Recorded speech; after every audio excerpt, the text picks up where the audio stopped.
தற்போதைய செய்தியை பார்த்து வருகிறோம். மதுரையில் உள்ள 3 பள்ளிகளுக்கு வெடிகுண்டு மிரட்டல் விடுக்கப்பட்டிருக்கிறது. கேந்திரிய வித்யாலயா உள்பட 3 பள்ளிகளுக்கு வெடிகுண்டு மிரட்டல் விடுக்கப்பட்டிருப்பதாக தகவல் வெளியாகியுள்ளது. இது தொடர்பான கூடுதல் விவரங்களை செய்தியாளர் ஹரிகிருஷ்ணனிடம் கேட்கலாம். ஹரி, முழுமையான விவரங்கள். சிவரஞ்சனி, மதுரையில் உள்ள 3 பிரபல பள்ளிகளுக்கு வெடிகுண்டு மிரட்டல் என்பது விடுக்கப்பட்டிருக்கிறது.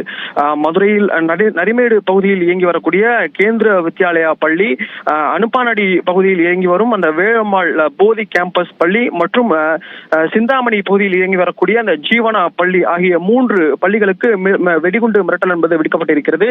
குறிப்பாக நகரின் மைய பகுதியில் அமைந்திருக்கக்கூடிய இந்த பள்ளிகளில் சுமார் 3000க்கும் மேற்பட்ட மாணவ மாணவிகள் கல்வி பயின்று வருகிறார்கள்.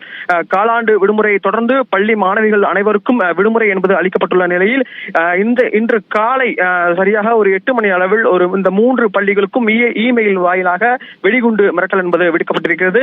இந்த 3 பள்ளிகளைச் சேர்ந்த தலைமை ஆசிரியர்கள் வெடிகுண்டு நிபுணர் காவல்துறையினர் அளித்த புகாரின் அடிப்படையில் வெடிகுண்டு நிபுணர்கள் மற்றும் காவல்துறையினர் சம்பந்தப்பட்ட பள்ளிகளில் இந்த ஆய்வு மேற்கொண்டார்கள். மோப்பநாய்களை வைத்து ஆய்வு மேற்கொண்ட நிலையில் இந்த சம்பவம் என்பது ஒரு புரளி என்பது தெரிய வந்திருக்கிறது. குறிப்பாக இந்த 3 பள்ளிகளில் ஆய்வு மேற்கொண்டதில் தற்பொழுது வெடிகுண்டு நிபுணர்கள் எந்த ஒரு வெடிகுண்டும் இல்லை என்று தற்பொழுது அந்த ஆய்வை முடித்துக் கொண்டு திரும்பியிருக்கிறார்கள்.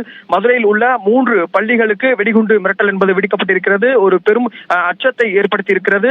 பள்ளி நிர்வாகம் காலாண்டு விடுமுறை என்பதால் பள்ளி மாணவிகள் இல்லாதது ஒரு நல்வாய்ப்பாக இருக்கின்றது. சிவரஞ்சனி, விவரங்களை வழங்கியமைக்கு நன்றி ஹரிகிருஷ்ணன்.